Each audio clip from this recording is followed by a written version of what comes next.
Legends, you're listening to the Rock Infringement Podcast!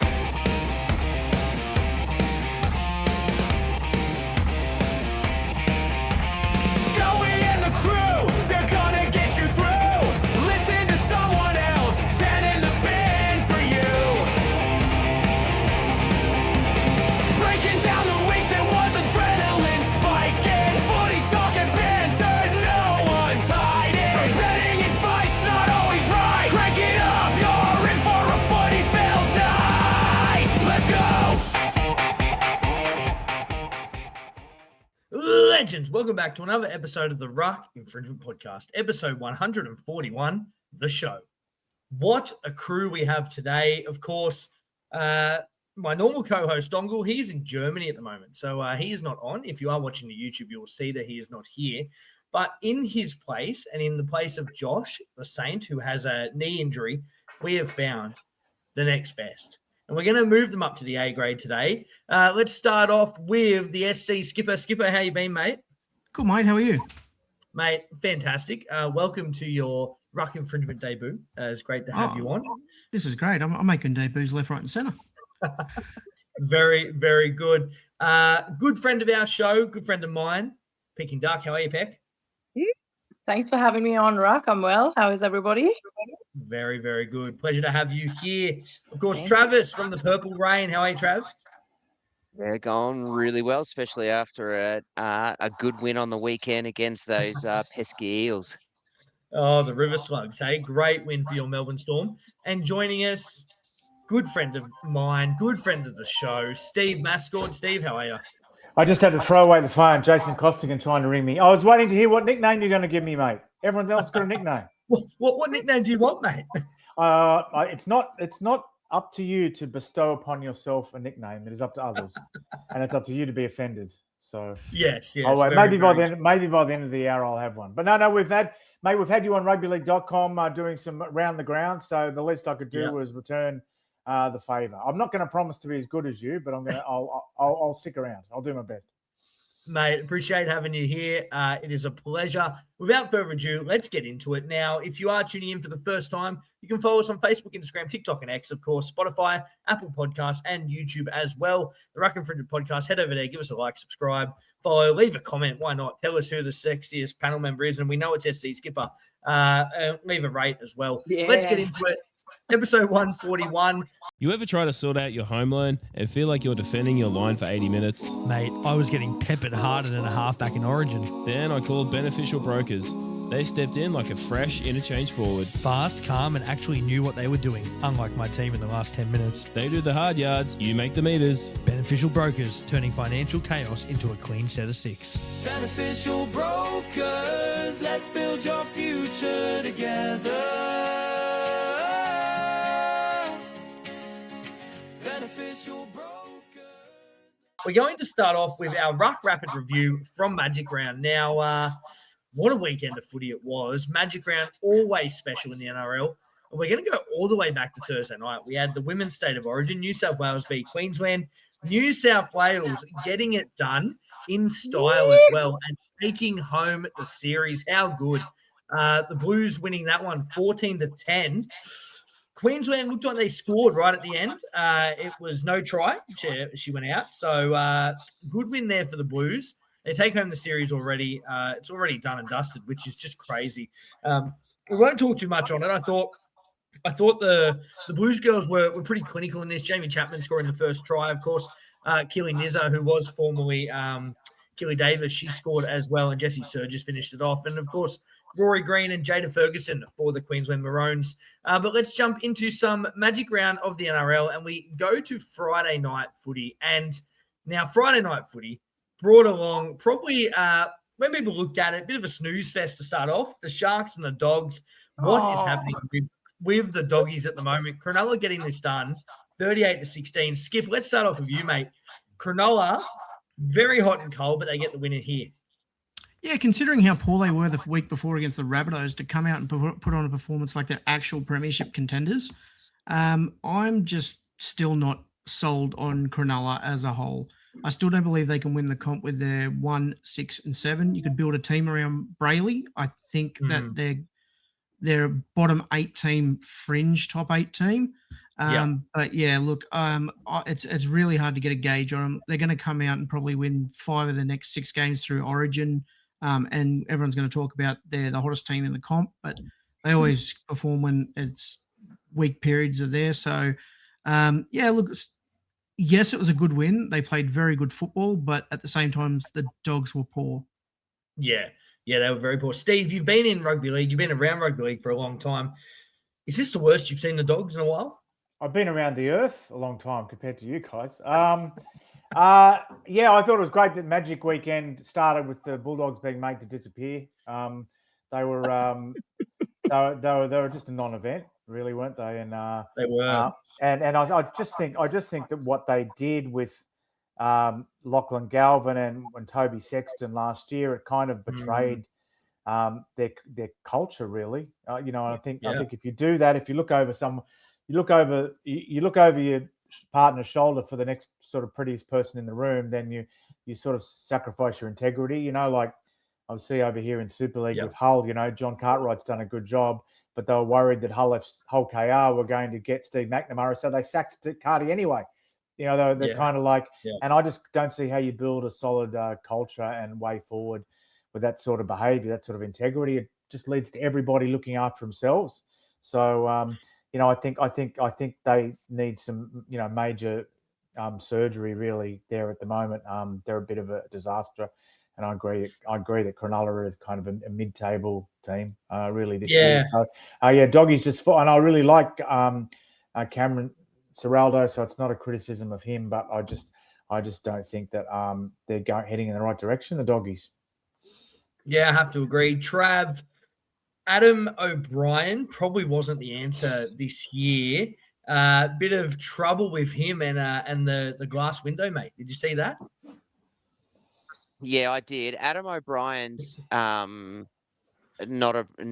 is no good for anybody, let alone just this year. You saw what he did at Newcastle, and the only reason why Newcastle were any good was because they had some guns and Ponga. Adam O'Brien's a terrible coach, let's be honest. And then he goes to the Bulldogs, and they were a basket case as they were, as it was, based off exactly what was said just before around what happened last year and the Galvin stuff. And it's so clear. Like it's so clear that this is a culture thing and this is an effort thing, because they've got the troops, they've got the dudes.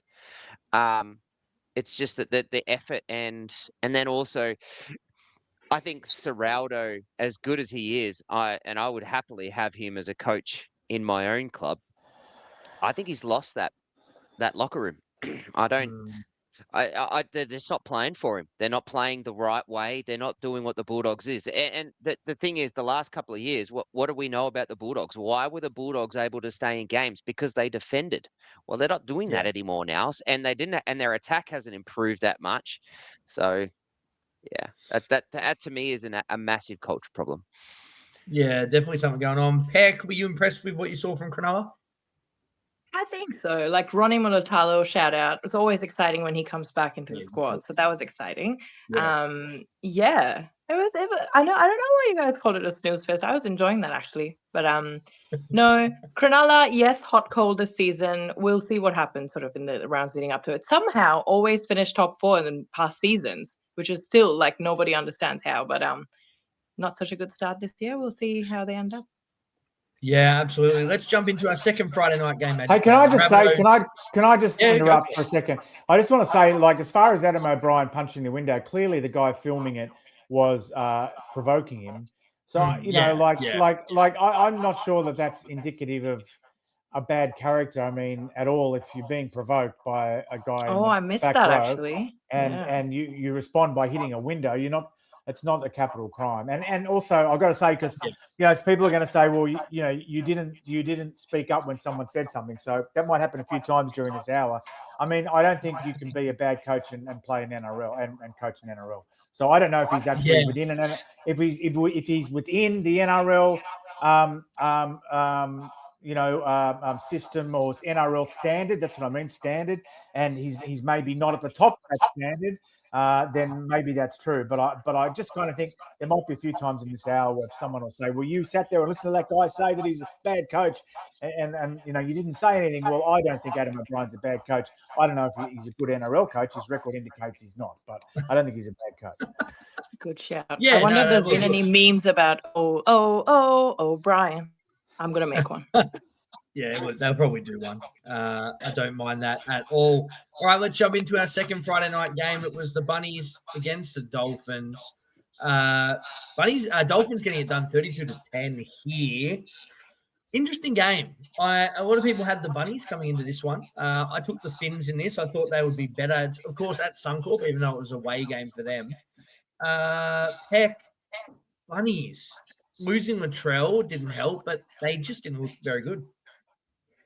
Yeah, I only watched a little bit of this game, so don't have much to say on there. But I don't know with Latrell. Like, I've never understood like his. But anyway, I'll let some of the others have a say on this one. But only thing I did notice was like Cody Nikorima, when he got back for the Finns last week, they were really good. Is he back out again, injured at the end of this? Yeah. Well, like was that. Anyway, I'll let some of the others jump on and weigh in on this one. Yeah, very good. Skipper, the Dolphins, they're forming very nicely right now. They'll lose a couple to Origin, but, mate, do you think they're a chance at the top 8? I do, if Cody Nikorima is fit. And when he went off, you could see there was a clear difference in performance. I know you said that South lost Latrell. He played 73 minutes. Yeah. It was still very well handled by Jack Bostock, who I thought done an outstanding job on him. Look, it's complete opposite of what Cronulla were. They went the opposite way. Cronulla improved and South went backwards.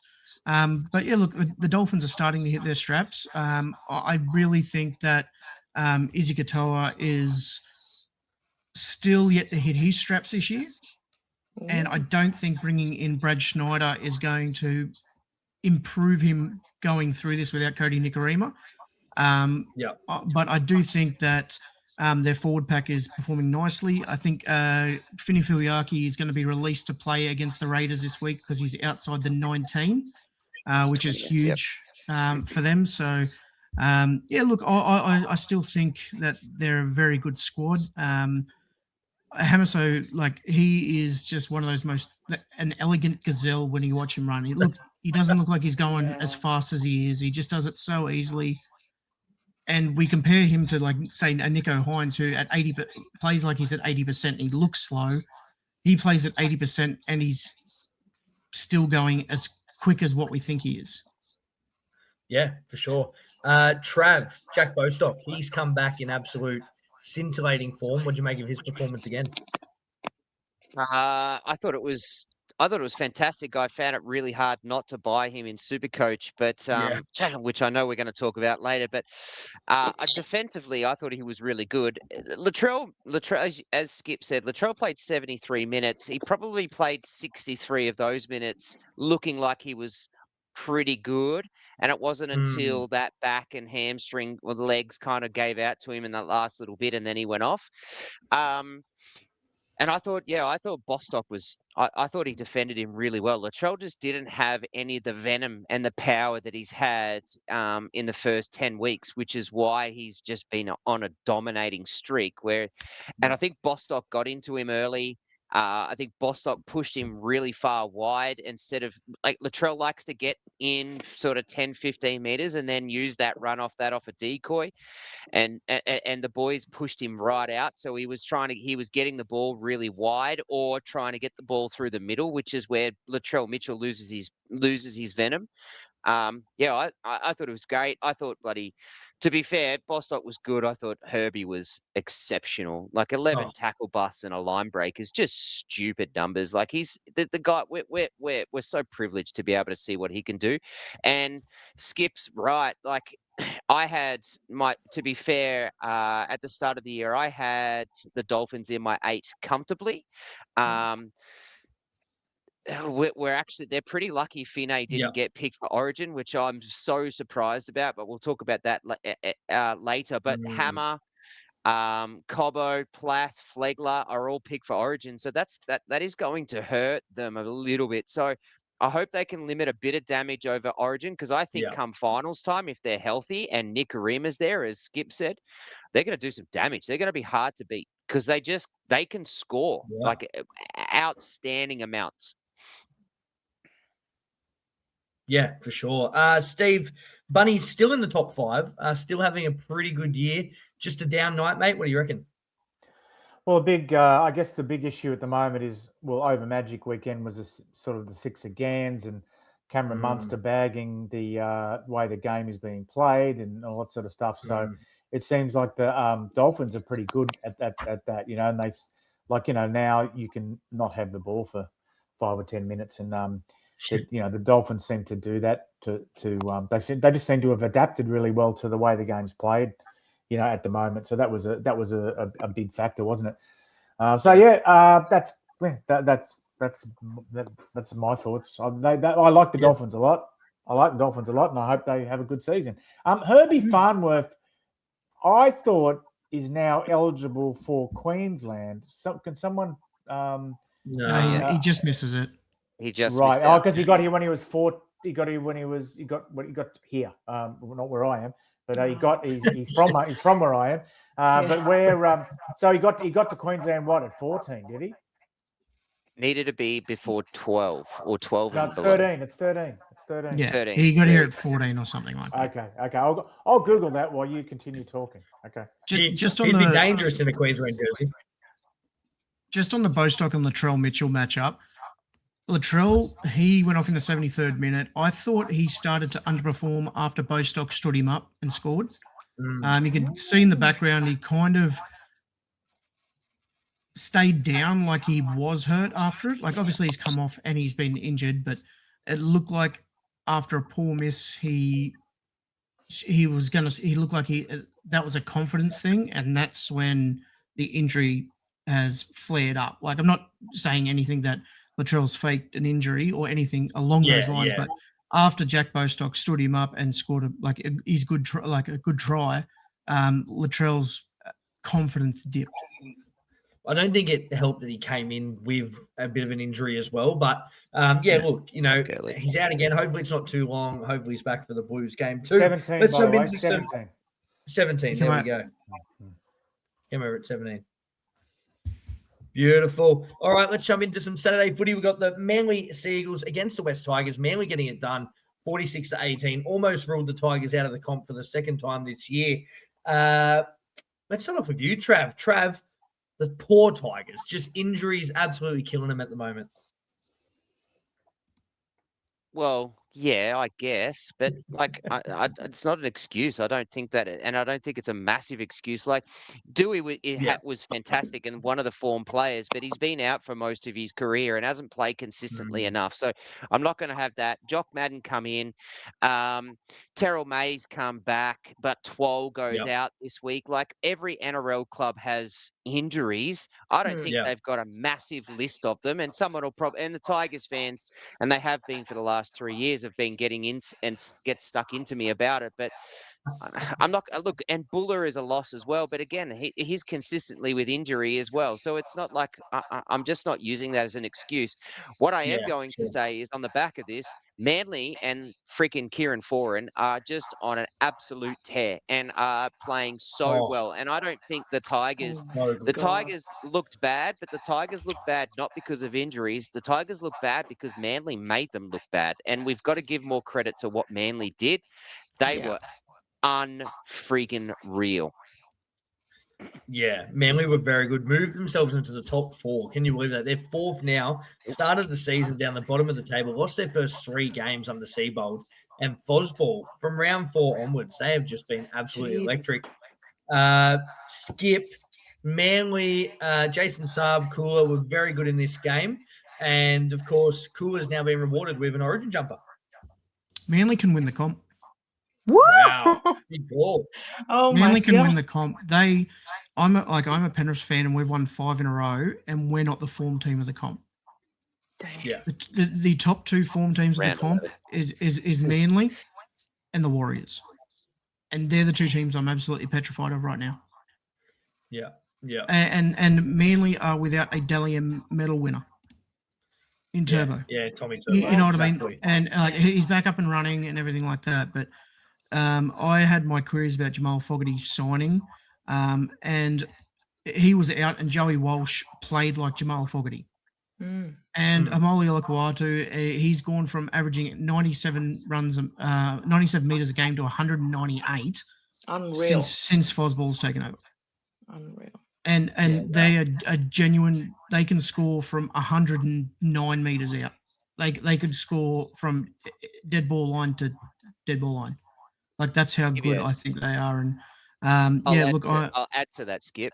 I'll add to that, Skip, because you've missed one guy that's just absolutely copped it, and that's Luke Brooks. And since Fogsball's come in, Luke Brooks has actually looked really good, and he deserves his kudos as well, because he has played really well. And then when Fogarty was out and Joey Walsh come in for those couple of games, Luke Brooks looked even better with the ability just to come through. He just looks free, looks carefree. Yeah, I think having that solid Ben Travojevic outside him, who's a very good defender as well, helps. Like last year, he went Ethan Bullimore, he's gone Corey Waddell. I think having that stability of building that partnership with Burbo has really benefited Luke Brooks as a whole. Obviously, Kieran Foran, one of the best halves we've had in the game. Him working with Brooks and Luke being a confidence player, like he's playing on not a level where you'd say he's the best half in the comp, but he's playing on a level that we've finally waited to see. Yeah, I don't think Manly can win the comp myself. Sorry, I'm overtaking here. I don't think Manly can win the comp because I don't think they've got the pack for it. But I love what I'm seeing. I think their forward pack it won't stand up come late in the season, come finals time when it becomes a defensive grind. And that forward pack that they've got are just one injury away from exploding. Like and they're all, and unfortunately they all have an injury history. I hope it doesn't happen because I love what they're doing at the moment. But I just think their forward pack is the reason why they won't. And I hope in the off season they go and get someone to sort them out. Because if they get one really good forward, you reckon? And just on the Tigers as well, like opposite side, they've been very poor since Jerome Luai signed with PNG. They've averaged, they've conceded 47 points a game. I understand, like they've got key players out in key positions, but it's Group 7 football. They wouldn't be able to compete with the Warilla Gorillas at this stage. Yeah, no. You guys have nailed it on the head. Steve and Peck, I think we'll jump into the next game for you guys. I think we've covered everything there, unless you have any other thoughts on them. But we'll jump into the second Saturday game that I don't really want to talk about. The Roosters and the Cowboys. Cows getting it done 18-12 in this one. To say that I was ropeable is an understatement. Look, I don't even know. Peck, let's start with you. What'd you make of this performance? Just very surprised by the Roosters' performance. They're going so well. They're flying. And to just kind of do that complete 180 like that on what should have been Teddy's big final audition for the Origin side as well. It couldn't have gone worse. Everything, any time they touched the ball just wanted to escape their fingers, it seemed. No, it was very surprising. This was one of the few low scoring games, if you look at the final score, but unfortunately it didn't go the Roosters' way, which I'm sad about. What do you do? How are you feeling, Joey? How are you holding up? Look, I'm okay. Look, we had won 6 in a row heading into this game, which is pretty good. Obviously, some games there where we've won in the second half, or we haven't been the better team, but we've pulled it out of our arse. But Teddy's worst game I've ever seen him play. Teddy's been pretty consistent over a long period of time. That was a shocker from him. It was a big game that he needed, and he wasn't there. Obviously, the loss to Daniel Tupou helped, but definitely don't use that as an excuse. But losing him early just hurt us so much. I mean, Toops is so good out of our own end. His carries are immense. He's so good in the air. Junior Pauga, I never want to talk ill about a player, but man, Junior Pauga, I I don't know if he plays first grade again this year. He got hooked during that game and only came back on because Cody Ramsey went off with HIA. He had a shocker. I think he dropped the ball 3 times. Didn't help. He had a bad pass to Teddy on one of those as well. But yeah, look, it was not a good night for my Chooks. Lucky we head into the bye this week. Steve, anything for this one, mate? Mate, no, I'm 9 hours behind you, so I got up and saw the last 5 minutes. So no. Oh yeah, fair. Yep, exactly. But was it Skipper. just like the Roosters played bad, or like I was too busy focused on that, Yeah. or were the North Queensland were they really good? Cowboys were great defensively, and they all really stood up for each other. There was 2 sin bins in the game. One shouldn't have been a sin bin, the Ruben Cotter one, and I think we can talk about that. I mean, that's ridiculous. Even as an opposition fan, I was happy with the penalty because he makes contact without the ball, but it's not a professional foul in my opinion. I don't really think that's a sin bin. I don't know what's going on with refereeing. Like, Trav, can you make sense of it? I don't know where they're getting these calls from. No one can make sense of the current officiating bunker calls. Bullshit. It's an absolute garbage fest at the moment with what they are doing, and the inconsistencies are blowing my friggin' mind. The lack of suspensions that should have been suspended, and then the ones that are suspended shouldn't have been suspended. Who's getting you just don't know.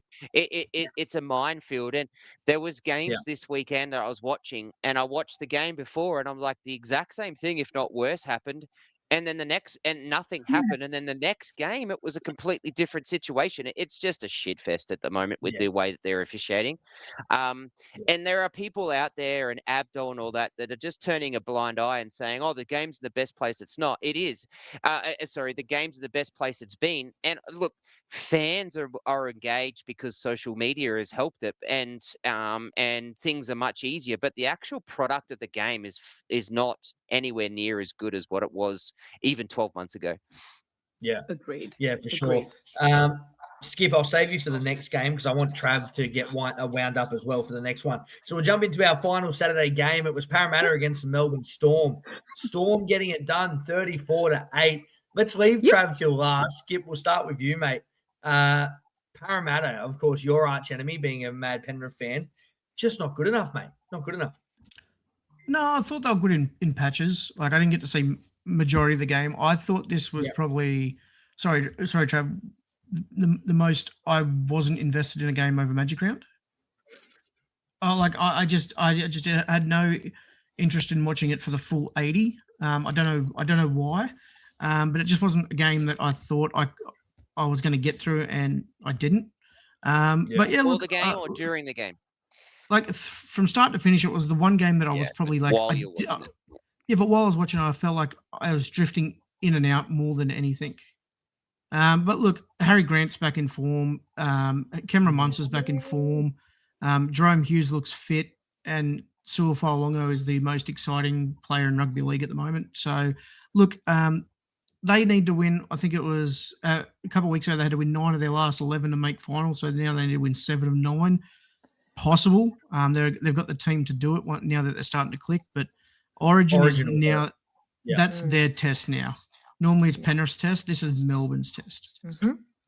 Penrith ever buy every Origin. What are you talking about? Yeah, and Parramatta, I can't get into Mitchell Moses. I'm sorry. He's just I just can't do him. Like he's going to play New South Wales number 6.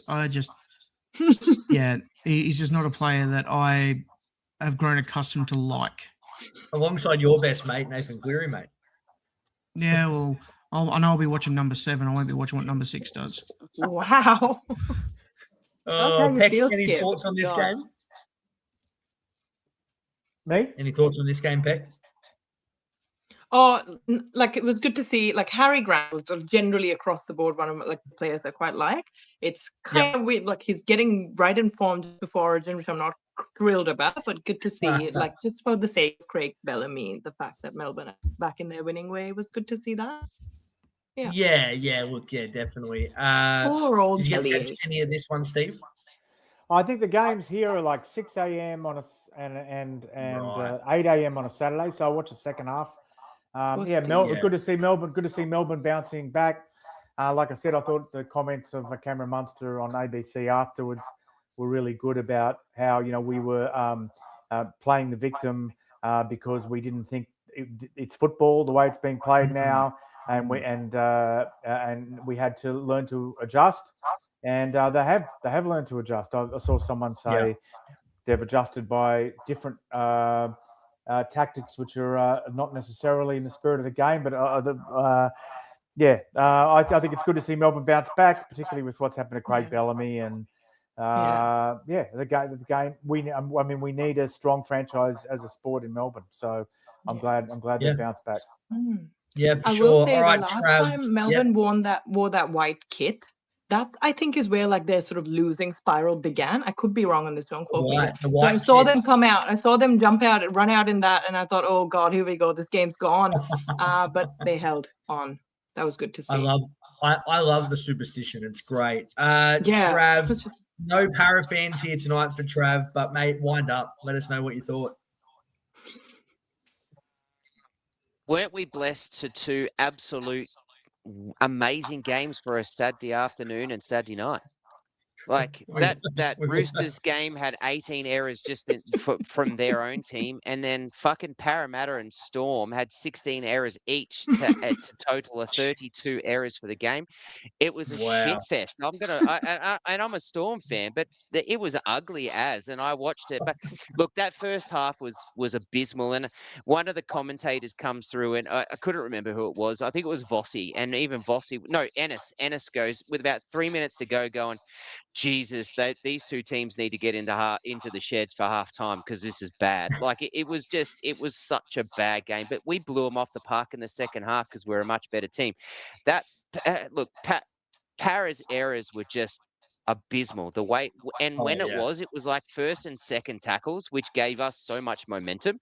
And when you give Harry Grant, Cam Munster, Jerome Hughes, Stefano, now Lasardi, even Howarth and our wingers momentum with field position, we're hard to beat. But that's what's happened is that in recent games we've been the ones doing all those errors, and the other teams have jumped on us. Whereas this game, we made an error and Para gave it straight back to us, and then we go off and do something with it. So it was just I think Skip's incredibly harsh on Mitchell Moses, but I get it because he's a Penrith fan and Para are hard to like. But and so I do get that.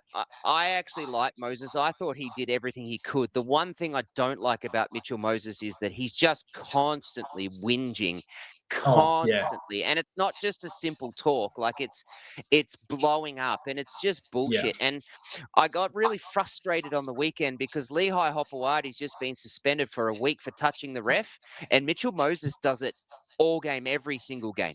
So like I just don't get how that happens, because that Lehigh Hopewadi suspension was just a joke, the fact that he's now suspended for that. But yeah, look, you can find positives for the way that we played against Para on that one, particularly in the second half. We're starting to get troops back, which is important for us. We're starting to adapt to the different ways. That one thing that hurt us early in the season was that we were unable to manage the ruck. We were unable to deal with six agains. We tried to wrestle and lay in it. Our slow ruck speed and our slow play of the ball just stuffed us around, and we've started to figure that out, and it's worked on the back of Harry and his really quick play, and it's worked off the back of our forwards finally just simply running straight instead of trying to do so much and be flashy. Our forwards are just running straight, and then Lasardi and Blore just locking the edges has just been fantastic. Yeah, absolutely. Let's run through these last couple of games. We've got a bit to move into. Knights v Titans. Knights getting it done 36-12. Not much to talk about in this. I thought the Knights were good in the second half. I thought the first half they were a bit clunky, but they got it done in the end. The second game on Sunday, Warriors v Bronx, 42-12. Warriors, as Skip said earlier, Warriors are looking like the real deal. They are playing very good footy at the moment. Carved up the Bronx in this one. I thought they were elite. I don't know what's going on with Brisbane. They've just absolutely dropped off at the moment. Could be the premiership hangover. Who knows? Penrith wouldn't know. They didn't have that. But yeah, the Warriors just flying at the moment. And we'll touch on this last game just to skip. Penrith v Dragons. Penrith getting it done 28-6. Skip, I expected 50, mate. What happened? No, I expected that. 150. I expected that in the wet. We're not a wet weather team. The way that our game style is, we like a dry track. So I wasn't expecting a blowout, but I was expecting 30. And don't get me wrong, the Dragons were really good. Like I have no doubt that they tried very well. They completed very high. I thought Damien Cook was unfairly disallowed a try.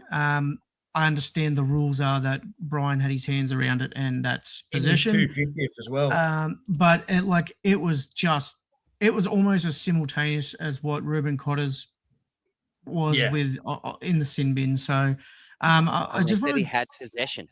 Yeah, and this is it. Like his possession was 0.03 seconds or something like that. So can we just? I just want to touch back on what you said about Lehigh Hopewadi touching the referee. Nothing has been said about the other week when the Dragons played the Knights. Tyrell Sloan absolutely give it to a referee. Absolutely give it to him. So Dom Young made a line break down the right, and then they shifted left. Tyrell Sloan shoved the absolute shit out of the referee and got away with it. I didn't even see that. You go back to the first try where Dylan Brown created the overlap for Dom Young and he got tackled like a metre away. Will you watch Tyrell Sloan? Don't watch the play. Watch the fullback come across and he shoves him so hard underneath the post. He should have got 5 weeks for touching the referee. Is the consistency in the same galaxy as us? No. Yeah, that's it. Lehigh Hopewadi he was in the vicinity, and yes, he's touched the referee, but Tyrell absolutely shoved him and should have got at least reprimanded. That's the point that I made.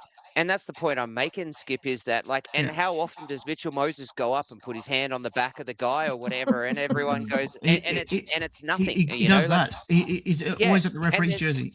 There's memes and GIFs and all sorts of shit that people are pulling out Moses almost every game of him touching a referee and gets absolutely nothing. And then we go and watch Lehigh Hopewadi with that, get a week. It's just, I'm not hating on Mitchell Moses. I actually tried to stick up with him. But it's just inconsistent bullshit. And also consistency doesn't appear in our game. The Couchman boys at the Dragons, holy Jesus. They're incredible. I can't wait to watch them for the rest of their lives. Allegedly, Toby left Magic Round in a sling with an AC joint injury, which is huge if it is out. But yeah, look, the Dragons forward pack is really good. They make meters. It's just their execution is very poor. And I thought Val Holmes again was there in 2027 as well, which will add massive. And they're going to have the best recruitment of 2027, regardless on who signs who. Or Perth coming into the comp, they've got the best They're going to have the best recruitment. Yeah. And I don't know if that's off Dean Young or that they've been told that another coach is being considered. That's why, like Keon was already coming for Flanagan, but Drinkwater signed, Metcalf signed. Yeah. Either the direction they've told him is that there's someone coming that has intrigued them. Yeah. Well, same as Pacifica Tonga. He's staying now. He's staying even though he wanted out. Yeah. That's it. If they're on that trajectory now of Dean Young wants to stay there, they've got to start. They started on the weekend against Penrith. Nice. Yeah. They got the Warriors this week without Barnett, Kurt Capel, and players of that caliber. Tanner Boyd's out. Metcalf might not be named. This could be the Dragons at home. Yeah. Wow. At Cogra, they haven't. I don't think they played at Cogra this year. This could be the and they're only $4 against the Warriors. Yeah. Wow. If they were $11.50 against Penrith, they should be $11.50 against the Warriors. It should be. Yeah, best $10 $10 I've ever burnt, that one. Steve, what'd you make of this game, mate, if you caught any of it? Yeah, I actually didn't notice the kicking out of Brian To'o's hand live and thought, wow, what a great try. But when I looked at the replay, I could see that it was the right decision. Basically, Matthew Ridge used to kick the ball. That was his thing. He used to kick the ball out of players' hands. They scored tries. First game of Super League, he kicked a guy in the head when it was against the Warriors in Brisbane, 1997. And that's why the rule came in. And actually, the timing doesn't matter. It's the risk of kicking a guy in the head. So it was really spectacular try, and I'm really happy that Damien Cook's coming over here to play for Cass. I'm not sure he'll be happy when he sees Cass. But nevertheless, I kind of think, unfortunately, it's hard in the press conference because I watched the press conference and Dean Young said, "What did you think?" And the journo went, "Oh, it was a howler." And when you got, in that situation, when the coach is asking you what you think, it's easy. It's much easier to just agree with him than to say, actually, it was the right decision. But I would have said, technically correct would have been what he said. If he said to me, "What do you think?" I would have said technically correct because it was. So aside from that, it was good. The Dragons had a dig. Penrith, they had to work for it, and they look pretty good to me. I think they're still very much premiership favourites. Oh yeah, yeah. Look, as much as I hate to say it, I think they'll be right up there. Peck, anything to add? Oh no, all good. Beautiful. All right, that is it for the Ruck Rapid review. Good blokes doing better things. Footy's great, mateship's great, but sometimes blokes need more than a group chat. That's where Blokes Walk and Talk come in. Getting men together for a walk, a yarn, and a bit of fresh air. No pressure, no agenda, just showing up and looking out for each other. Join a walk, bring a mate, or just take that first step. Blokes Walk and Talk, stronger together. Good blokes doing better things.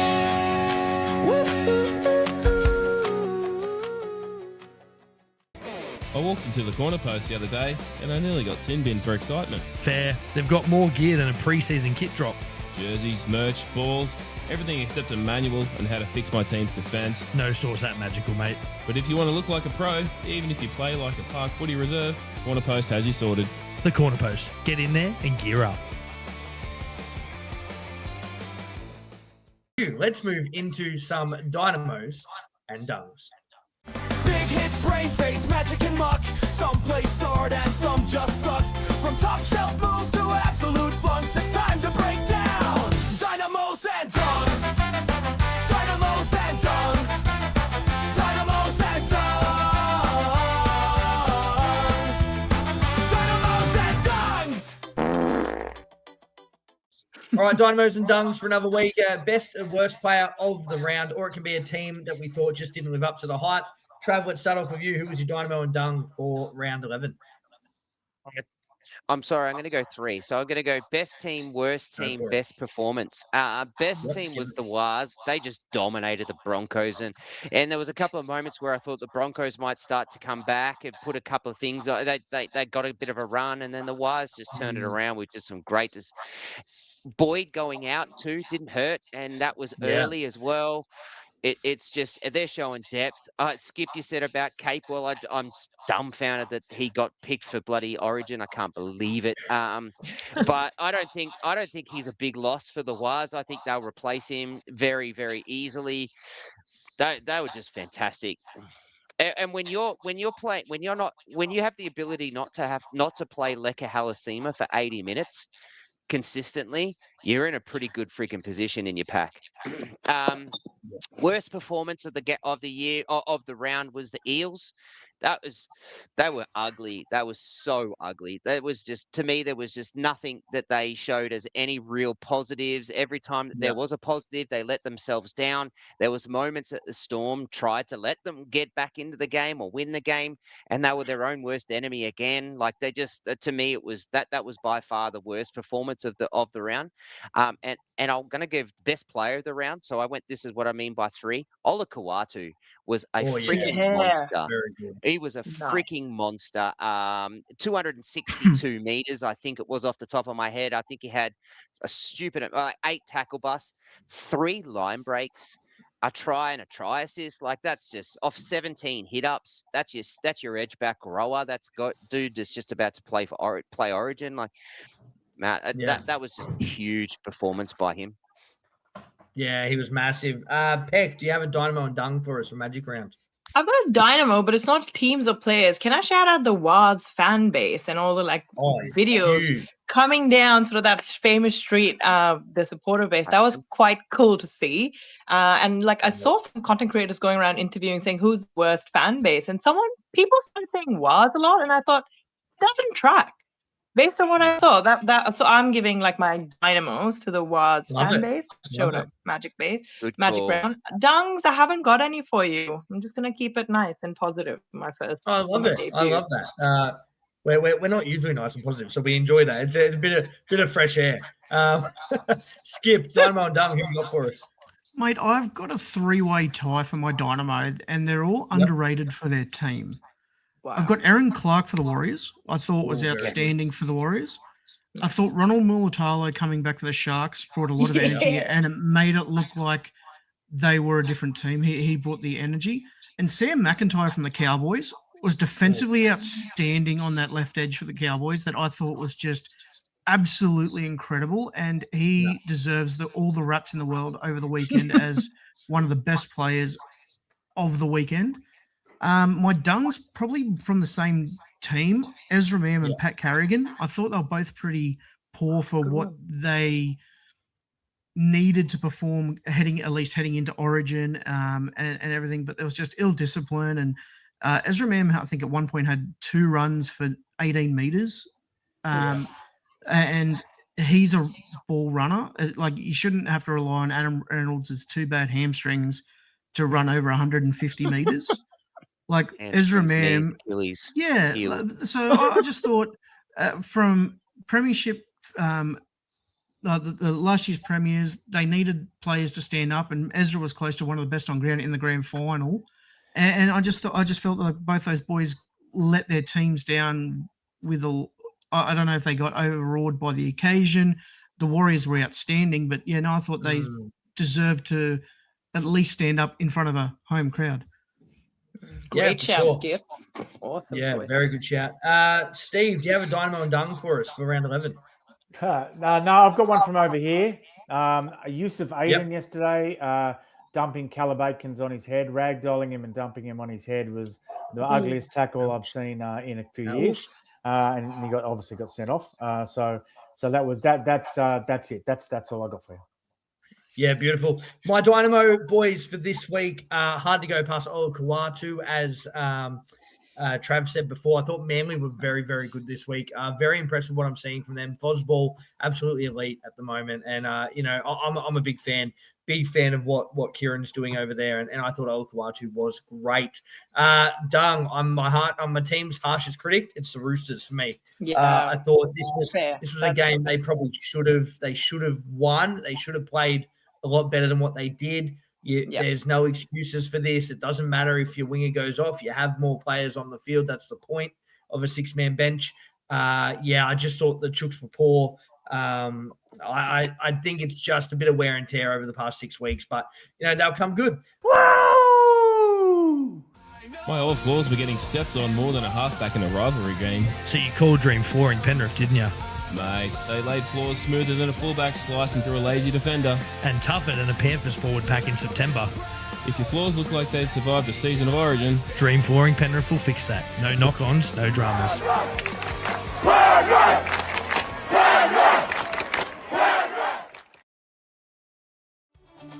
you know when you rock up to the stadium and every second car's got a dodgy sticker peeling off? Don't be that bloke. Get a proper fan emblem. 3D, official, and tougher than a front rower's forehead. They don't fade, they don't crack, and they make your car look like it's ready for kickoff. Fan emblems, the only badge your car actually deserves.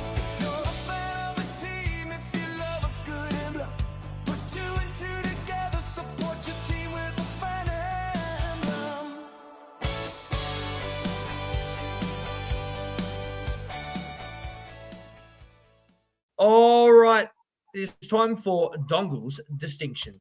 It's Dongle's Distinction. Yeah. It's Dongle's Distinction. Oh. It's a huge dong distinction.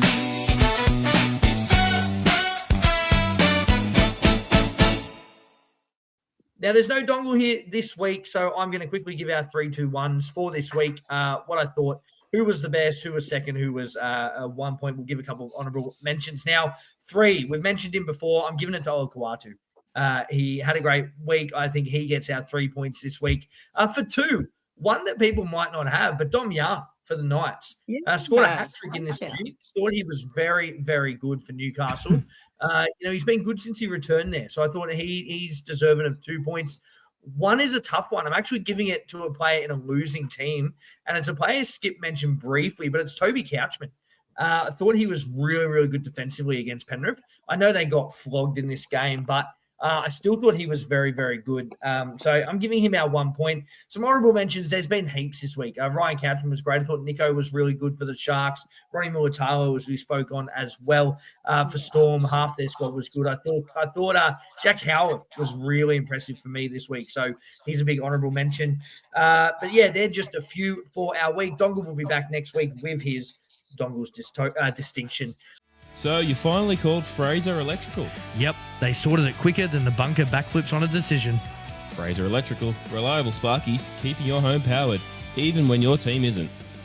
An experienced team of electricians and accredited solar installers based in Sydney's West Fraser Electrical Group. Power up!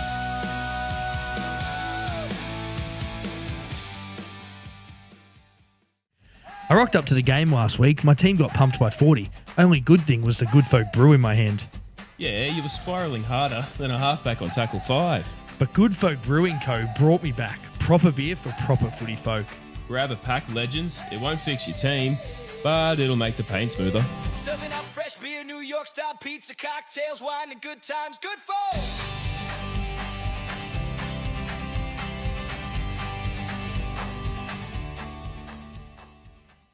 Okay, let's get into talking points. Talking points, talk. Rumors, transfers, players wanna walk. Injuries, drama, who's in form? Head highs, arrests, headlines swarm. We're loud. NRL views, ruck infringement podcast, your fix for breaking news. It's talking points. Over to you. Oh yeah. We just had Magic Round. Peck, we'll get your thoughts. Magic Round, it was another success. Do you like the concept? What are your thoughts on Magic Round? What are you talking about? The FOMO was real. It is. Yeah. Listen, just like there's so many visuals of like all these fans and all these jerseys. It just made me want to go there. Love it. Big fan. Keen to go next year. I will make it happen. That's all I will say about that. It's a great round. It's a gift. Keeps giving. Yeah. It was fantastic. Skip, Ivan Cleary announced his retirement from coaching end of 2027. Looks set to take up a coaching director role with Peter Wallace taking over from this team. Mate, first off, what were your initial thoughts and what are your thoughts moving forward with the team? I was expecting it. Ivan has he's earned the right to go out in his own terms, and I'm glad he's made that decision. I'm not going to say that he's going to leave at the end of 2027. If Penrith win the comp this year, he leaves at the end of this year. I'm going to go out and say that he'll go out a winner. What NRL coach goes out a premiership winner? A lot of players go out as winners. Ivan Cleary, I reckon, if they win the comp this year, that he'll walk away this year, and that'll give Nathan a year to build his own legacy and win a comp without his dad. And then he'll go to market and either sign overseas or he'll take a gap year and just go and follow Mary around England. Do we really think that he's not going to be a head coach anymore? Do we really think that? After the team Laurie Daly named today, he'll be the head coach from 2027 if they win the comp this year. Yeah, I don't know. I feel like coaching is in his blood. I don't know. I think he'll get itchy feet. I don't know how long he can go without coaching. I think junior development's more his forte, which is what he's been great. He's just been a very good head coach to go with it. But I think he wants to be there for the professional development of junior footballers going forward, and he's got the mind for it. If you've read his book, it's absolutely outstanding. And he's always put everyone else first, and I'm glad he's finally putting himself and his family first. But yeah, look, Peter Wallace is an outstanding successor. He's been with Ivan since 2019. He's a club junior, and the boys all love him. Yeah, look, I could honestly see Ivan not being there if they win the comp this year. Wow. Yeah, big. That's a Steve, job I'd like to you've see him do. I want him to. I yeah, want him to coach. I want him to take the Australian Kangaroos and get rid of Kevy Walters. maybe he'll Ooh, take both New South interesting. Wales and the Kangas. But someone was saying to me, like, club coaching success doesn't always normally like translate to like rep level footy. They were saying like you have to spend, especially like state of origin, where you kind of like see them like 3 games a year, as opposed to like being Well, even consistent in even the advance. opposite, Peck. Like we've seen some good Origin coaches that can't coach at club level. Right, there you go. Brad Fittler is a good example of that. You know, I thought he was okay for New South Wales, but at the Yeah. Chooks, he was a terrible coach. So Yeah, there you yeah, go. sometimes But you see no, it the back other to way. Trav's point. Trav was saying Is like it- Yeah, yeah, kangaroos. yeah. Is it actually just a because there's one consistency there, and it's New South Wales. Just Right. they don't understand it. Oh, yeah, New Yeah. South Wales Yeah. just doesn't get Origin. This Yes. Origin Oh, chat will be man. good. This Origin chat will be good with you, Trav. I wanted to ask Steve this. State coach to NRL coach is probably out of the question. But Michael Maguire went from Australia to a premiership True, to Brisbane, very so true. I think it's Very state true. level to NRL, not international to NRL. Yeah, Okay. for sure. Yeah, got to agree. Steve, you've been around the game a long time. You know, you've seen a lot of coaches, mate. Where does Ivan rank? Do you think he's been one of the best in your Yeah, time? well, seeing the game? his record speaks for itself, doesn't it? To win that many on Yeah. the trot as well. So, I mean, obviously, Jack Gibson, Wayne Bennett are pretty much at Yeah. the top for me, and he'd probably be the next, I'd say. So, Yeah. and then it is good that he's making that decision and sort of getting out of the maelstrom. And probably people do need reminding at times that there's more to life than footy. Certainly when you go Yeah. from working in rugby league Mm. in Sydney to coming and living in London, you realise that pretty quickly. No one knows, Yeah. and people don't even know how many players are on a rugby league team in Wow. most people here in London. So it's there is a lot more to life. And then I've seen Ivan out and about as well. Like he came over, he was at the Samoa tour last year. He was he's at the test, and he was just hanging out. I know he goes to France and Italy and stuff. So I think it's a good lesson. Anyone who's got a good work-life balance that you look up, that is also someone you look up to, it's healthy, because hopefully people take the tip. And not that I'm a good example of work-life balance, but you know what I mean. I would give a shout out to our co-host Dongle, who's in Germany, work-life balance at the moment, drinking tins while working for Volkswagen. Trav, mate, my last point in talking points here. What is going on with Canterbury? I know we spoke about it a little bit more, mate, before, but mate, like, what do you think they need? Is it a change of coach? Do they need an injection of new player? Like, what do they need to fix this short term? Oh, I can't wait till the Bulldogs fans come and give me and have a crack at me. But what do they need? They need Galvin to play 6. They need a 7 that can manage. There's obviously Woods and that's out the back that's injured, unfortunately, and they were really hoping that he would start the year, but that's a big loss. I feel like the Bulldogs should have gone really hard at getting someone like Metcalf. But but again, Metcalf and Galvin, I'm not sure would blend very well because they're pretty similar players. I think they need a hooker. Hayward is not the answer, and he is not playing well, and that's out in the media as well. But it's like game style. Like there's things that are just going wrong in terms of the way that they're playing. Like they're playing poorly because of their style. They're not building off the back of their defense. They're built off a lead. Their list is a great list of players built off the back of really hard work, gritty, like Bulldogs type. And they're not doing that. And unfortunately, and when they don't do that, they get exposed like this. And then you go and spend the cash that you spent and, pull your reputation to get a Galvin like they did, who is flashy, who wants to run, who wants to do that sort of stuff. it just doesn't blend with him. I'm a massive Galvin fan, and I think he would fit in there nicely, but he needs a half beside him that's going to help and free him up to be able to be that guy off on his side. Like their best players in Crichton and Preston just are not looking like good players, but they rely on people beside them. I think people are really harsh on Connor Tracy. I don't think he's the worst fullback in the competition. I actually think in the right situation, Connor Tracy could be a really good, a decent player. He's just not in the right situation with that list and that team and the way that they play, and he's not that type of guy. So I think that's a problem. And then I truly believe that, in the NRL, it really is. The big teams are the culture setters, and they're built off their culture, which is what the Bulldogs have been building. And I think the Galvin stuff that happened last year is really having a massive effect on them. And then this year, even with some of the stuff that's been going on in the background, has had a massive effect on them.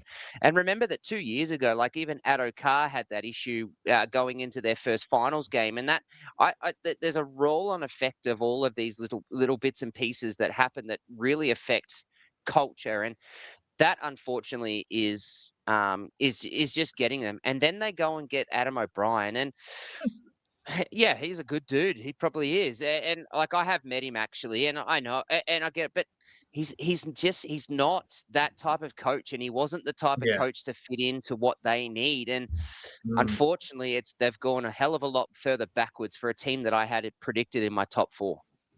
Yeah, I think a lot of people did. A lot of people had the Dogs finishing high, but just not there at the moment. Let's hope things get better at Canterbury. But that is it for our talking points.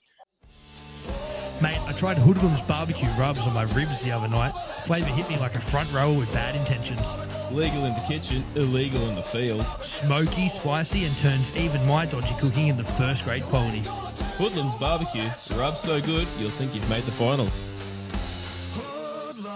Barbecue rubs, level up your barbecue game. Fuck, that's a good ad. You ever notice how every great footy player has one thing in common? A strong carry, good defence? Nah, an elite mullet. And if yours is looking more reserve grade than first grade, you need my mullet. Aussie-made hair products that keep your flow sitting sweeter than a fullback sweeping out the back. Strong hold, smells unreal. Because greatness starts at the back of the head. Premium hair and beard growth products designed to give you stronger hair, a fuller beard, and the confidence to rock your look. My mullet! We're going to jump into the Profits preview. Who's hot? Who's not? He's got the view. It's time for the breakdown. Profits preview.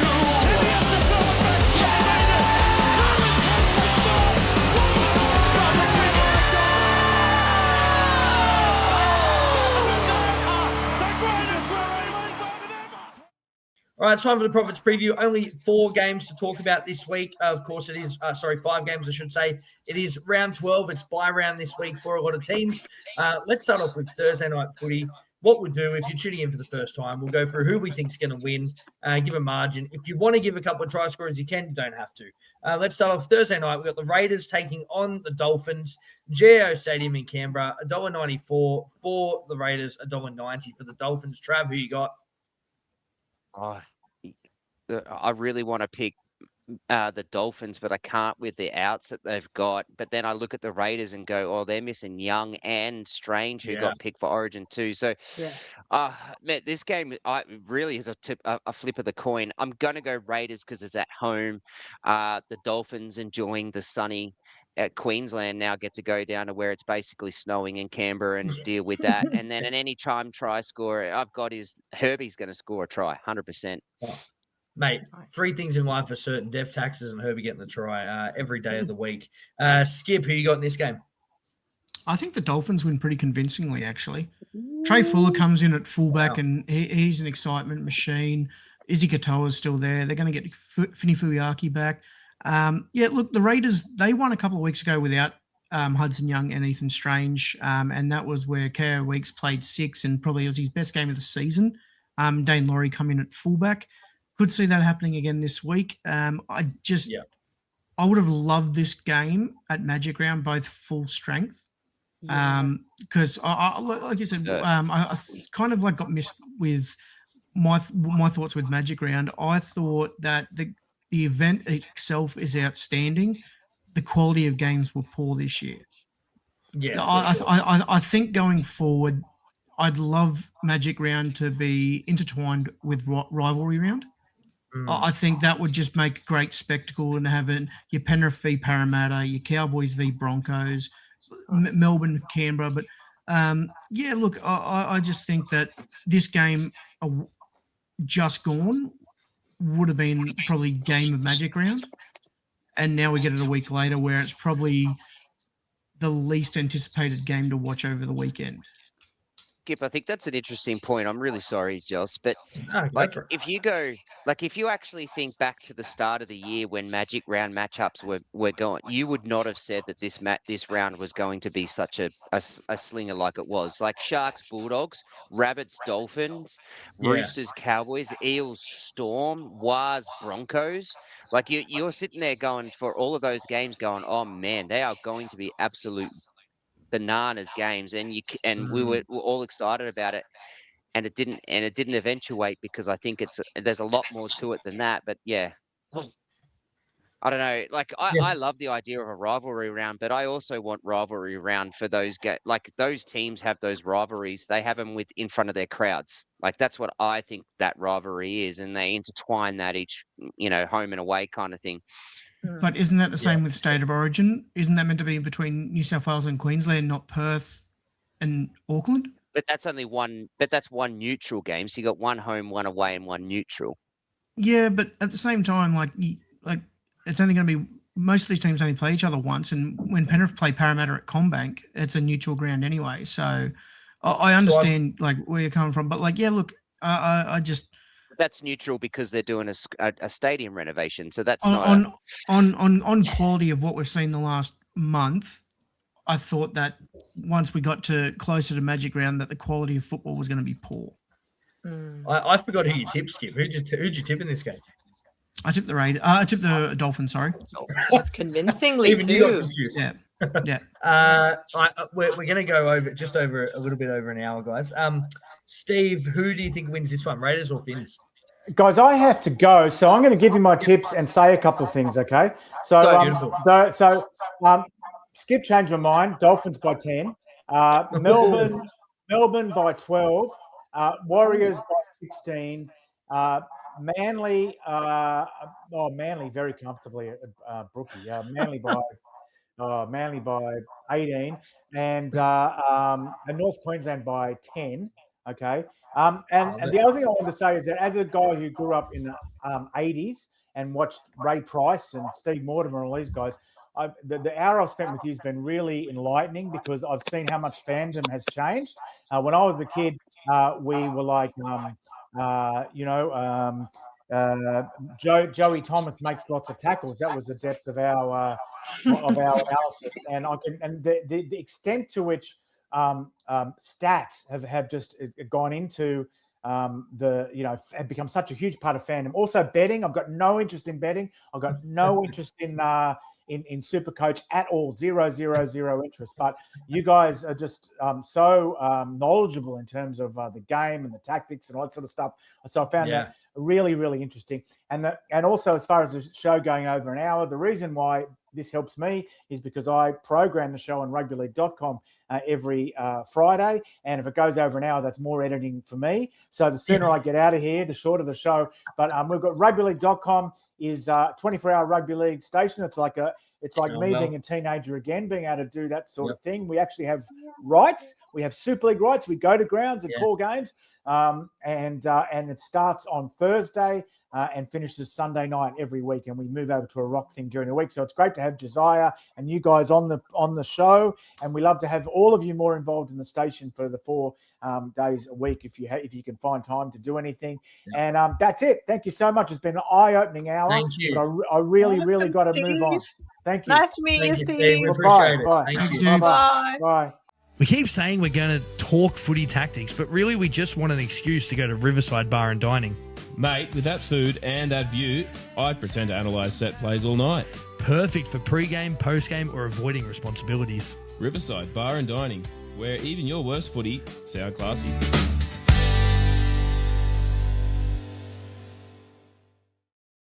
All right. Okay. All right. Quick let's tips. get back into it. We've gone to talking points when we get back to Province Preview. Peck, who you got in this game? Raiders at home. Even though, I agree, it's going to be a very close game. I like both these teams equally, but Raiders, yeah.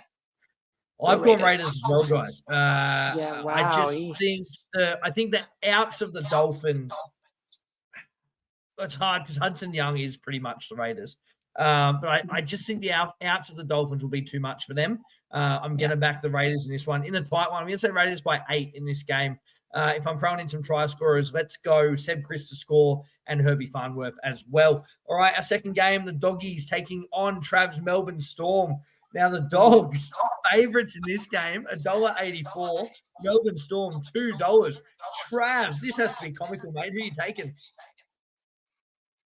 Well, I'm going to say the Storm because it's the Storm.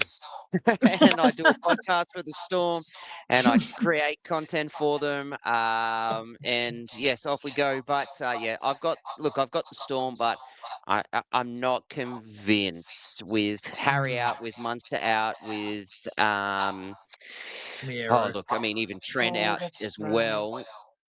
But that they're massive losses, but Bulldogs have strike out as well. So it's it is what it is. But at Core Stadium, Friday night, I've got the Storm. How good.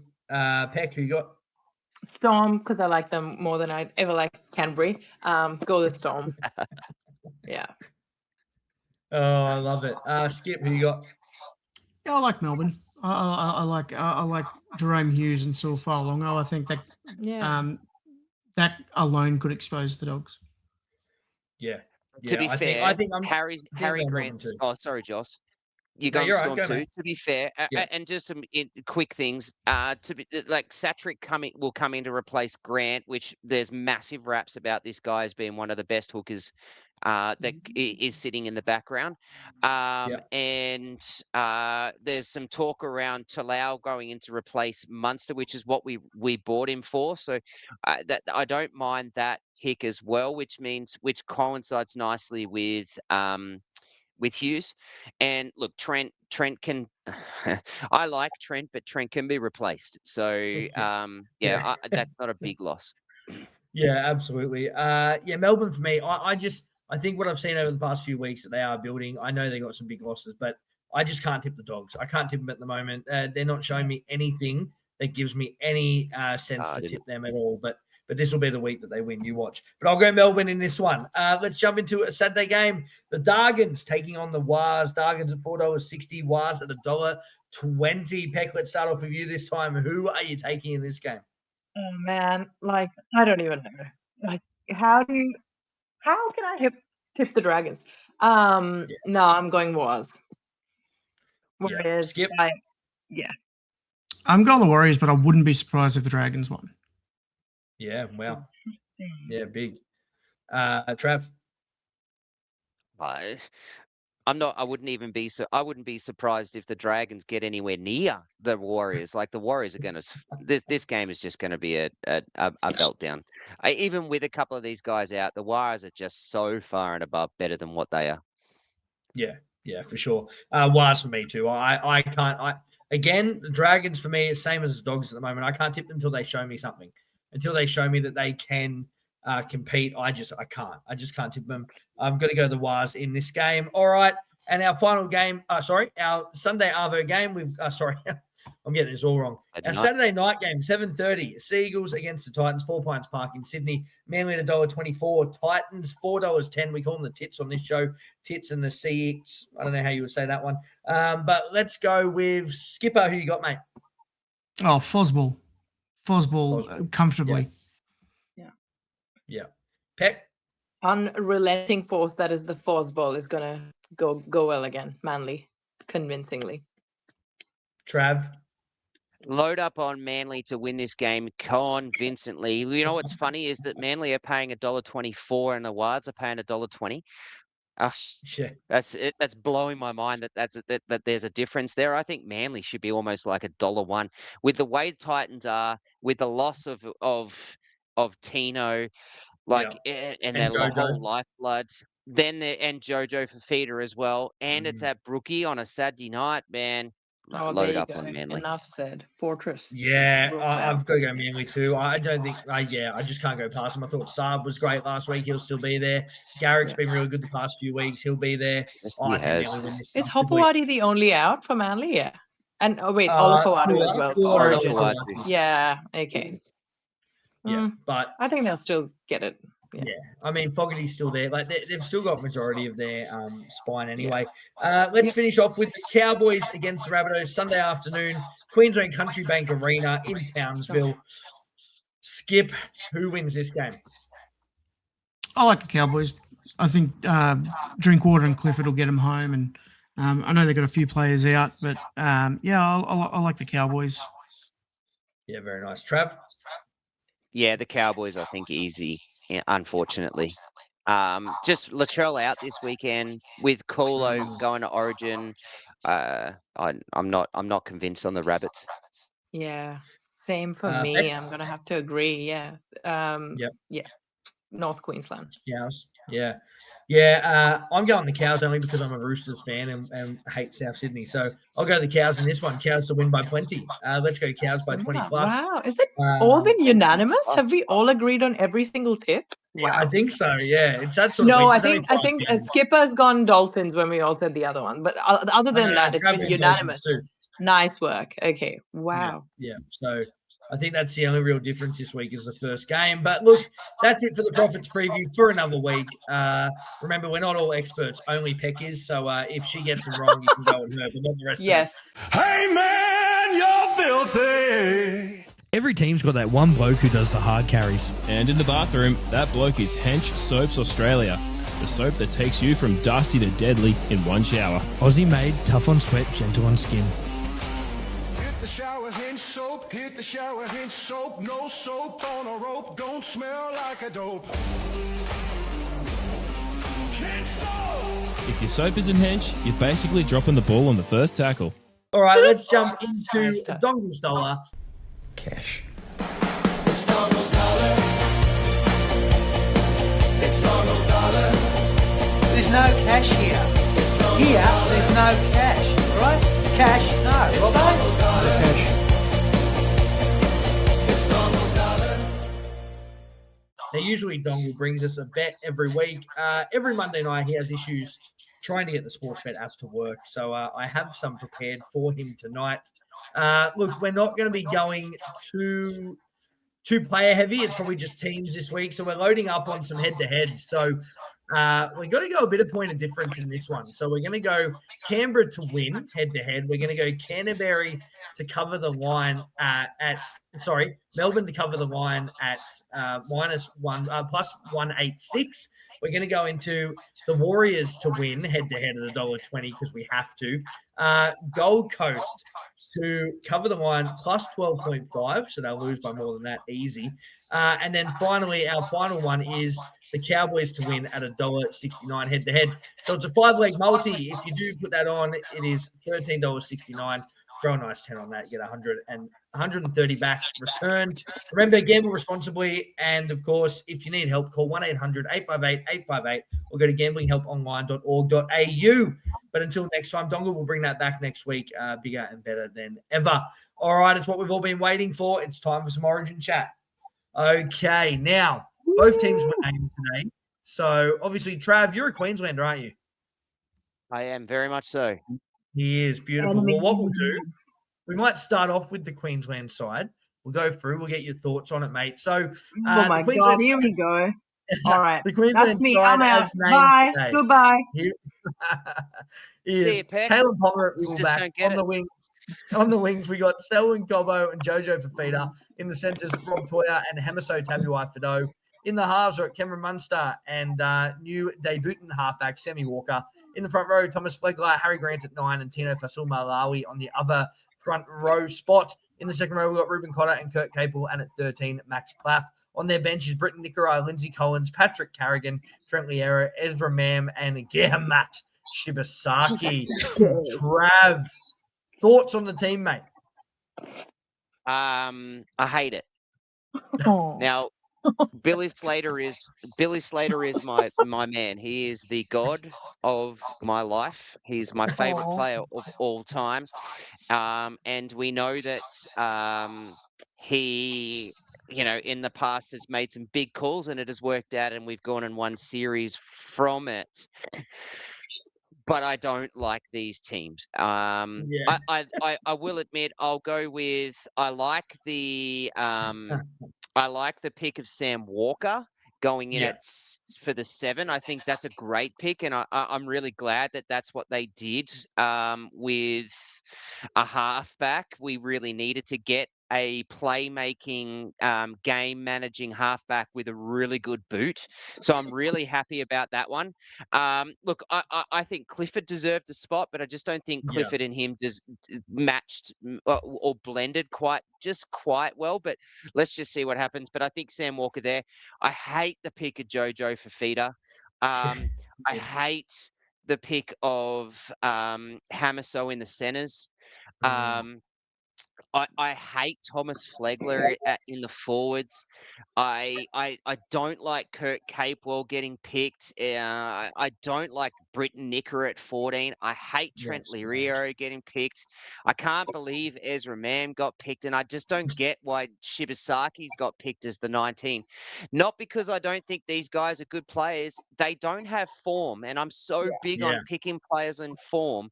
Now, don't pick guys like what's Kurt Capewell done this year? He's done nothing. But then you've got Finafuiaki and Lukey who are dominating, and they're not playing well.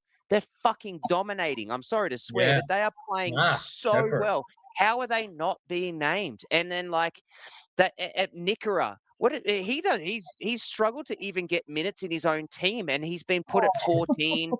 Shibasaki just doesn't have that form. Now, last year I loved that Shibasaki got that 3rd game for Origin, but what did he do? At that time, he was in the top 3 as centers in the competition just because, and he was just playing so well. I don't like the Thomas Flegler pick. I don't think he's got form. I really don't. Now, I think he's a great player, and he can be, but he doesn't have the form. So I'm mind blown about it. I don't like that we didn't pick Reece Walsh, even though he hasn't got the form.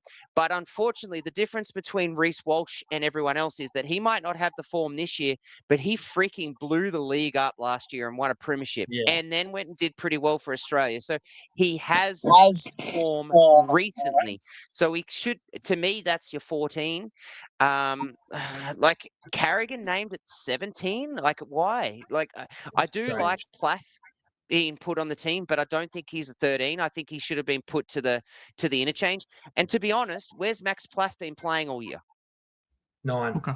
9. So, but you named him at 13 in the Origin team. So it's just, there's so many weird things. I love Kalen Ponga at 1. His form is just wicked. So he deserves the number 1 spot. I think Hamaso's been across the year has been awesome at fullback and does deserve that 1. But I'm putting Hamaso at on the wing, and I'm putting and I'm changing that center, and I'm getting rid of Fafita. Like, I don't know. I think we still win because we're just Queensland and that's what we do. But I don't like this team. Yeah, look, it's not the best team I've seen, but I have seen something worse, and it's the New South Wales team. All right, here we go. The New South Wales 1-17. I don't know what you're talking about.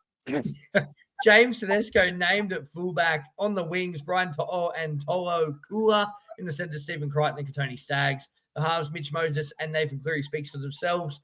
In the front row, we've got Adam Vanilla, Blake, Reece Robson and hooker, and Mitch Barnett on the other front row. Second row is Hudson Young and Hamole Olakawatu, Isaiah Yeo, the captain, and the lock. On the bench, we've got Cam Murray, Victor Adderley, Jacob Saifidi, Blake Brayley, Ethan Strange, and Casey McLean. Skip I won't or say Peck? much. Who wants to I know you're start gonna. first? I know you want to ask with the boys, but the only thing I'll say on this is I actually don't mind your starting 13. The only one Yeah. is Mitch Barnett that I probably wouldn't, but I actually think your starting 13 is pretty freaking good. So I don't know how you say, but there's worse. Here's the New South Wales team. I just it's that bench for me. Anyway. Skip, what'd you make of the team, mate, today? The announcement. I just want to go back to the Queensland team really quick. Lindsay Collins is the Australian starting front rower and is on the bench. Yeah. Patrick Carrigan is a premiership winning front rower. Lock is on the bench. Yeah. Why? Why wouldn't they? Tom Flegler's been starting off the bench. I could honestly see game day changes where Lindsay Collins starts in the front row with Tino. Plath will go back to the bench. Carrigan will start at lock. And on the Queensland team, I do think Billy will play mind games and he'll end up starting those players because they're the type of caliber of players you need in that first contact in the first 20 minutes of Origin. Yeah, for sure. You don't need a Tom Flegler, a Kurt Capel, and a Max Plath in the first contact with Hudson Young, Hamoli Olakawatu, Aden Fanua-Blake, and Isaiah Yeo. So I'm expecting some mind games from Billy there. But on New South Wales, it's pretty much what I expected, barring a couple of injuries. Like I thought if Latrell was fit, Stephen Crichton doesn't get played. And I thought if Daniel Tupou was fit, he's on the wing, not Kohler. And then I would have Isaiah Yeo's played majority of Origin at prop. I would have played him at prop and disregarded Aden Fanua-Blake altogether as a Tongan international. Like, I understand the change to eligibility. But yeah, look, and I would have played Cameron Murray at lock. The bench is what the only issue I see with the bench is Victor Radley and Jacob Saifidi. Yeah. That's the only issue that I see, considering 5 weeks ago, Jacob Preston was $1.01 to play on that right edge to being out of the 20 altogether. And Dylan Lucas has been back from a hamstring injury 2 weeks and is the 20. That's what kind of just throws me up. Adam Dewey would have been the 14 anyway if he was fit. Ethan Strange is a smart pick. And I honestly would have, if I was Queensland, I would have been petrified if they named Walsh at 1 and Ponga at 14. I wouldn't have been. I would have been less scared if they named Ponga at 1 and Walsh at 14. I think Ponga offers more off the bench. But yeah, look, it's mainly the benches that confuse me, and I think what I don't understand about the bench is you've got Isaiah Yeo can play 60 to 80 minutes, right? So Cam Murray, you think, comes on at lock. Jacob Saifidi comes on in the front row. Victor Radley, where's he coming on at? Second row? Like, Hamole Olakawatu and Hudson Young work 80-minute back rowers. We have one middle on the bench. Then we've got an edge, a utility, a hooker, a 6, and a winger. Yeah, it's crazy. If we get an injury anywhere there, we're up shit creek without a paddle. Sorry, I love Victor, obviously, as a Chooks man, but there was no world where I had him in my side. Yeah. I just don't think he's been that good this year either. And for me, it's like, and you might even agree with this, Trav, with the pick of Nicara, but it's like they went, the eligibility rules have changed, so let's get an English player in there. Let's get a Kiwi in there. Let's get a Tongan in there. It's a good news story. I like that Radley's picked for the news and for the story, and that, to be fair, Victor Radley should have been playing Origin since he first started playing bloody NRL. But I don't think he's in this team at all. No. It is mind blowing. And then I think Skip started to touch on it, but like you look at it, 17, 18, and 19 are all little. So Blake Brayley is a hooker only. Ethan Strange can play everywhere. Like he's just a weird unit. Like his body is just wicked. He's big enough to play lock, but we've got 5 locks. That's right. So you're not going to play him there unless you've lost 5 other guys. And Casey McLean is just a flat out bully on the wing. You're not going to put Casey McLean in your halves if if Moses or Cleary goes down. You're not going to put Casey McLean at hooker. You're not going to put him in lock. He's literally just going to be there. It is a little bit dumbfounding how they've done that, but they're very much hoping that Cam Murray comes out and dominates Origin like he has in the past. I think that's why with the way that they've named this bench. Myself, I hate the 2 9s. I hate 2 9s. It doesn't make sense. Robson's an 80-minute player. Brayley's an 80-minute player. Neither of them are impact players. If you're going to play an impact hooker off the bench, you choose Epi Coruscant. But Brayley's not going to come on as who's done the job. But if you're going to play 9, like Connor Watson's had his opportunity, so has Appy. You either go with Brayley and then pick a proper utility, or you just play Robson as a plug in the middle as an extra forward. That's 100%. probably where they're going to end up. That Robson plays at lock and Yo goes to up front, because Fanua Blake, he can't even lead his own blue team, and now we're expecting him to lead New South Wales. Mitch Barnett's just come back from injury. Jackson Ford's second on the Dally M and cannot get in the top 28. Alex 12. Yeah. How did Ford not get picked? Yeah, look, all I got to say is that Laurie Daly must have had a really good magic round bender, and he for the odd selections, not the team, the selections. Yeah. I do feel like you're being a bit harsh on AFB though. Like, he's got 24 tackle breaks. He's averaging 147 run meters. Like, he is a monster big body. I think you're a bit harsh, especially when, like, people are calling out Adam Fanua-Blake like they called out Max King last year and Stefano getting picked, and he's miles better than those two. Like, I think that's a bit harsh. I still like Adam. And has he been good for the Sharks? I don't think he's been bad. I don't think he's been excellent. He's not AFB like he was a wrecking ball, but he's still pretty good. He had 8 runs against South the other week. Mitch Barnett's the issue. He hasn't had to do much. Just to touch on the Cronulla thing, AFB being at Cronulla, he hasn't had to do what he's had to do at the Warriors. At the Warriors, he was the dude. Right. He was the guy. So he's gone to Cronulla. They've got players that can help him in the ruck. So he doesn't have to do what he did at the Wires. Yeah, but I agree. He's still been good. It perplexed me a little bit. I just think Jackson Ford has to be there. I just don't know how he's not. You can't tell me that Adam Fanua-Blake coming to the Sharks has got help in Tom Hazelton and Oregon Kaufusi. Oh, but neither of those really have played. No. Toby Rudolph's played. Tom Hazelton's played. Like that's not help. He should be leading, and he's not leading. Yeah. You've got Teague Wilton on an edge that has been outstanding, and they've been their better players. Like, and Britt Nakora, you know what I mean. Britt Nakora has been playing off the bench for the Sharks for the last 2 weeks, coming back from injury. But even for the back end of last year, he played off the bench. But look, Adam Fanua-Blake against South the other week where they got pummeled. He had 8 runs against a forward pack that he should have stood up against to say, put me in Origin contention. He didn't. And like I said, he's not saying I'm on another level to be the guy while Payne Haas is out. Yeah. He's not, and I fear for my life that he's going to go missing in Origin.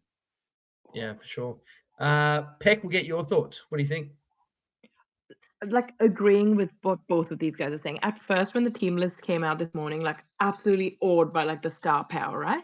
But like having only been following the game for like 3 years and like not knowing the technicalities now, listening to both our experts on the panel here, I am quite perplexed. Like, there's a lot of like the positions and the like the interchange, the bench stuff. I'm realizing that now. But like my Twitter, like Jackson Ford trending blew up. Like, that's when I kind of learned. Crazy. Another couple of names that came up a lot was Casey Maguire. Like, I don't know what the story is. People keep saying, what is that? Like, people say, I don't understand it. So this morning, so Laurie named the team. So Casey Maguire, for those younger people who may not know, Sorry, I don't know. Help me. No, that's okay. No, it's fine. No, Casey Maguire used to play for the Broncos. He's about 46 now, and played for Queensland as well. And this morning, when Laurie announced the team, instead of saying Casey McLean, he announced Casey Maguire. Instead of Casey McQueen. God, Everyone's saying okay. Maguire's coming out of retirement, 46 years of age, and he's playing for the wrong state. So, yeah. Right. Okay, Which that's just- hilarious. Which Because, justifies like, all me the- saying Laurie was on a bender. Yeah, you said it, Skip, Hey, before. Can I just Hilarious. Skip? Can I ask? Like, Yep. I'm a fan of Coolers. I think he's a good player, but do you really think he deserved that spot over Jenkins? X Factor wise, yes. I think Tom Jenkins You don't- still has a lot of issues in his game under the high ball. Like he's a very good defender of a high ball, but attacking wise, I couldn't rely on him to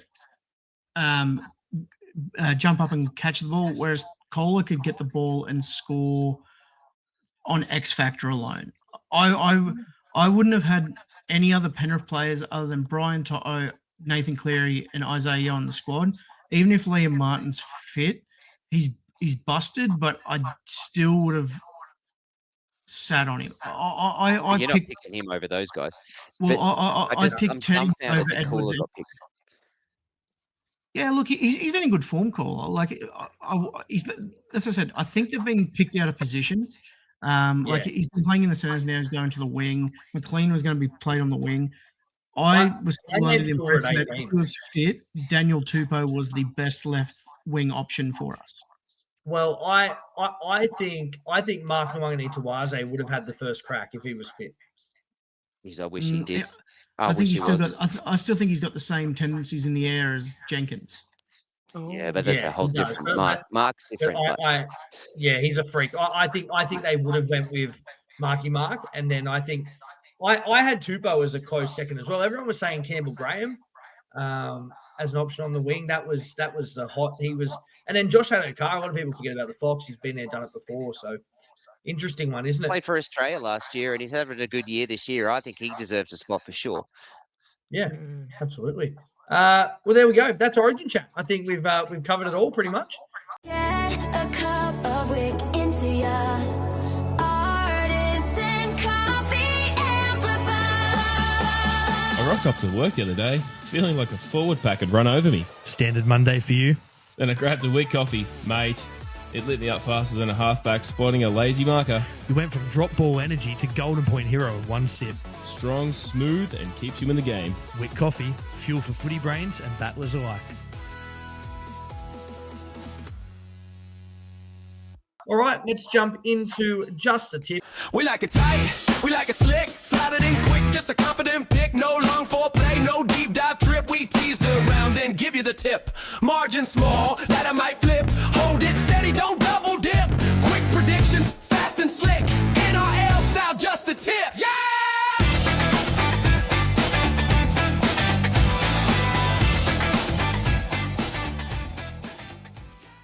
Our tipping segment for the week. I'll let you know how our crew went this week in tipping. Now, of course, this isn't our regular crew here, so I'll go through the regular ruck crew and how they went. So Harry is still on top of the tipping table, 56 tipping points. He got 6 out of 8 this week. Cheggers, our social media guru, on 53 points. He also got 6 this week. Doug and Luke, 53 and 52, both with 5 tips right. Dongle, 51 with 4. Reese, producer Reese, on 49. He got 4 tips as well. Myself, I got 5 this week. I moved up to 48 points. Dale has dropped down to third last, 45 on 4 tips this week. Josh the same, 43 with 4 tips. And Belle, our newest member of the Ruck and Footy podcast, she is on 41 and heading for the wooden spoon. She's our liability of the week. Cheggers is our top tipper of the week, and Harry is our league leader. That's just a tip for another week. All right, before we finish up the show, we're going to jump into a bit of wild fantasies. Buying, holding, selling more cash and trades, please. Rock infringement podcast, wild fantasy.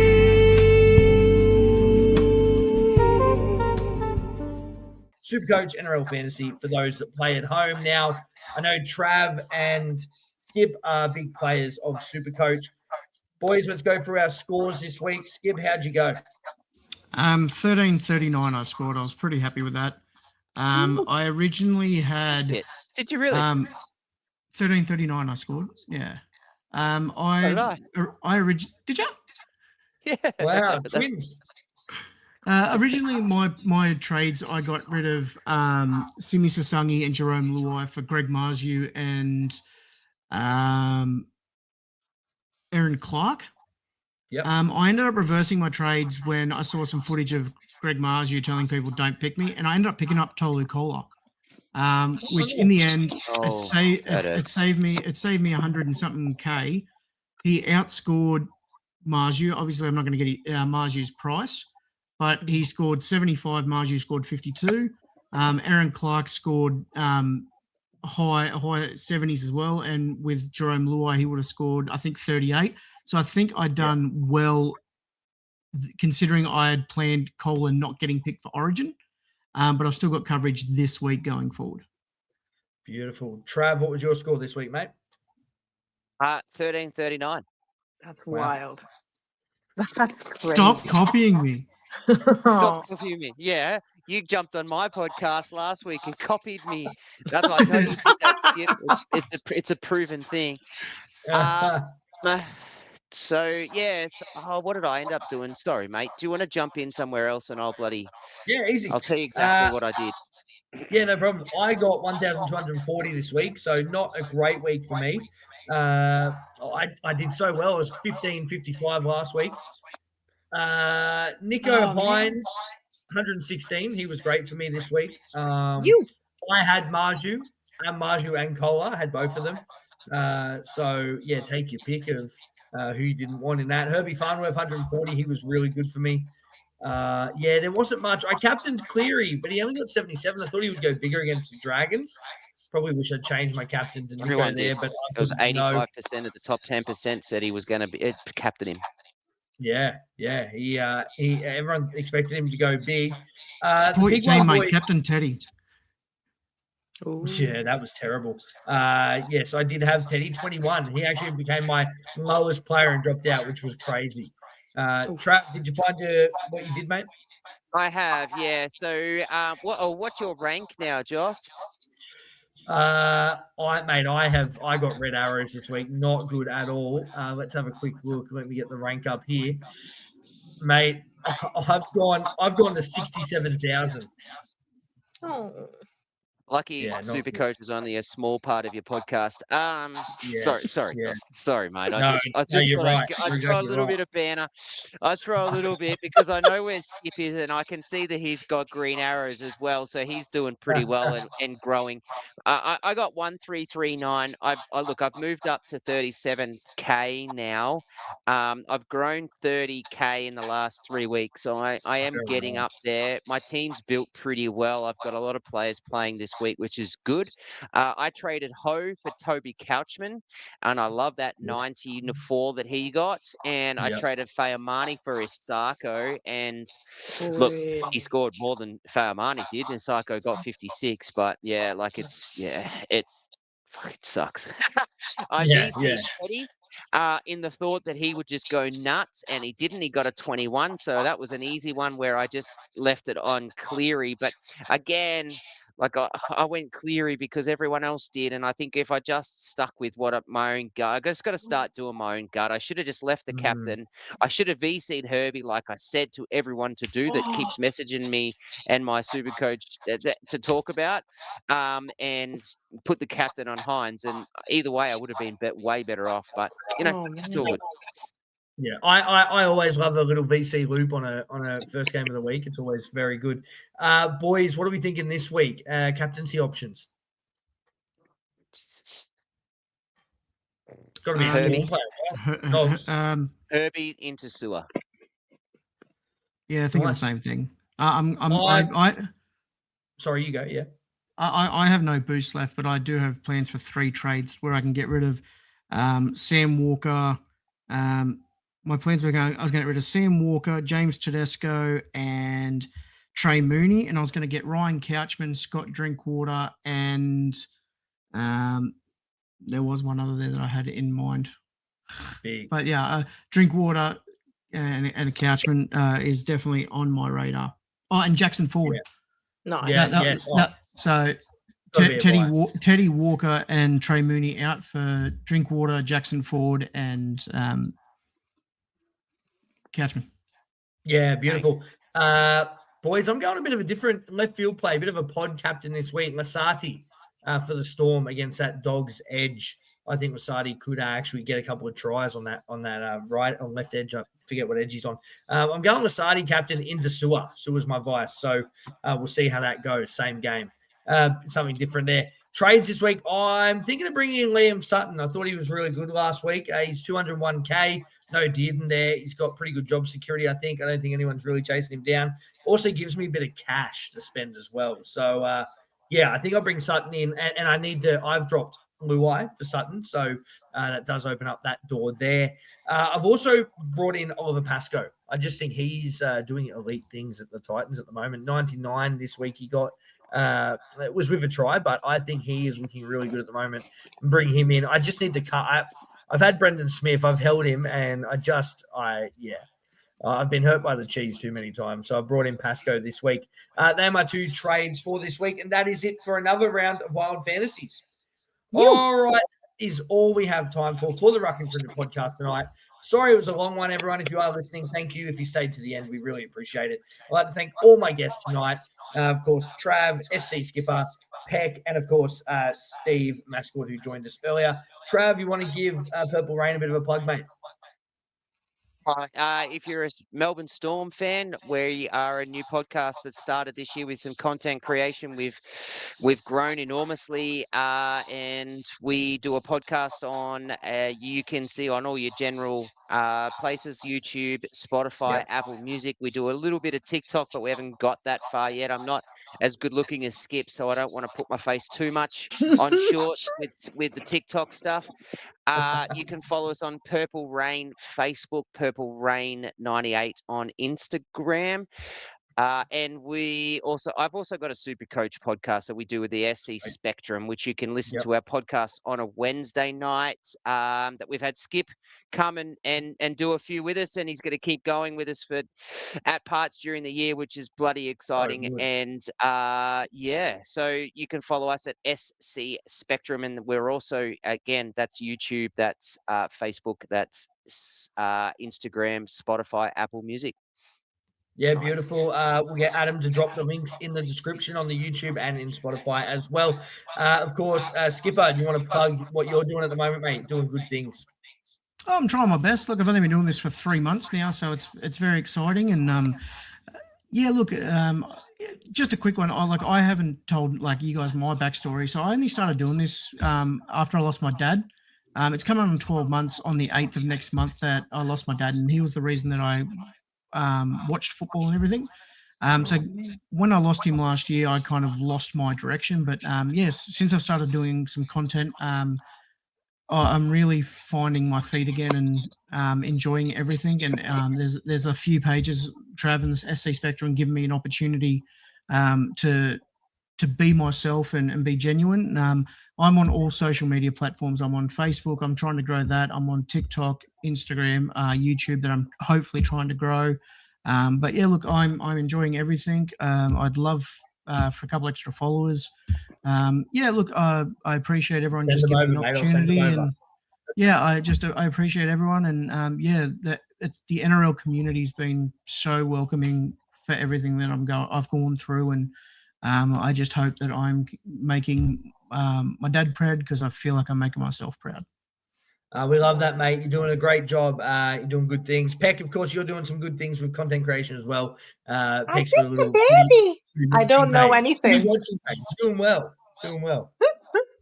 Just a little bit of carry on. Someone learning a sport. I'm learning lots from guys like Trav and SC Skip. The more I kind of hang out with this community, the better I kind of understand the sport. But very early days for me, baby steps. But hey, who doesn't want to watch a good game of footy? But no, thanks for having me on. It was such a good time. No, we appreciate it. For those that have stayed, we'd just like to thank our sponsors, of course, Wheat Coffee. We've also got Good Folk Brewing Co., Dream Flooring in Penrith, the Corner Post, the best sports store going around. Of course, got Fraser Electrical We've also got our good friends at Riverside Bar and Dining down on the Peking River. Go and check them out. They are incredible. Fan Emblems also doing good things. Hench Soap. If you like some soap for men, check out Hench. Don't get soap like a dope. Go with Hench Soap. They're the best. Some of our sponsors there, so make sure you check all them out. They're all on our social media pages as well, so you can find them everywhere. Oh, and of course, BWNT, Blokes Walk and Talk. Make sure you check them out. Great for men's mental health, walking and talking and chatting to your mates. It's really, really important and really good too. So go and check all those out. Beneficial Brokers as well, and another sponsor plug there. So we've got a few. We've got sponsors coming out of our ears at the moment. We'd like to thank you again. If you have stayed this long, thank you so much. Don't forget to give us a like, subscribe, follow, give us a rate, leave a comment. Until next time, I'm Joey. That's Skip. That's Trav. That's Peck. Be good. Up the bloody Blues! So that was just